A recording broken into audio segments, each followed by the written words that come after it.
आज आपको दिखाते हैं Redmi 7A की अनबॉक्सिंग। तो चलिए वीडियो शुरू करते हैं।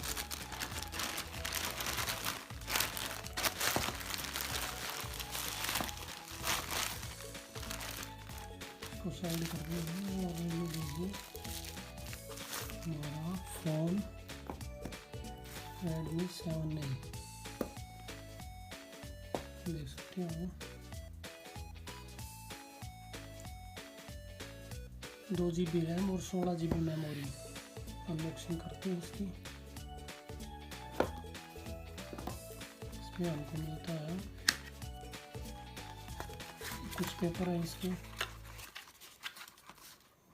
और ये हमें मिलता है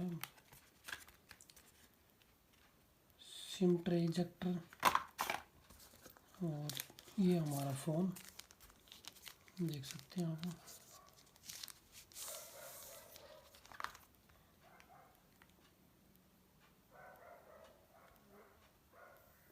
चलिए इसको साइड में रखते हैं पहले और देखते हैं बॉक्स में क्या क्या है। इसका चार्जिंग केबल, और ये है इसका पावर अडेप्टर। चलिए फ़ोन को ऑन करते हैं।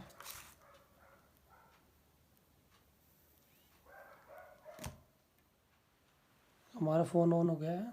हमें इसमें मिलता है स्नैपड्रैगन 439 प्रोसेसर, 4000 mAh बैटरी और 12 मेगापिक्सल कैमरा, और डिस्प्ले हमें मिलती है 5.45 HD फुल स्क्रीन डिस्प्ले है। तो ये था हमारा छोटा सा वीडियो, छोटा सा रिव्यू। वीडियो अच्छा लगे तो लाइक कीजिए, सब्सक्राइब कीजिए हमारे चैनल को। Thank you friend.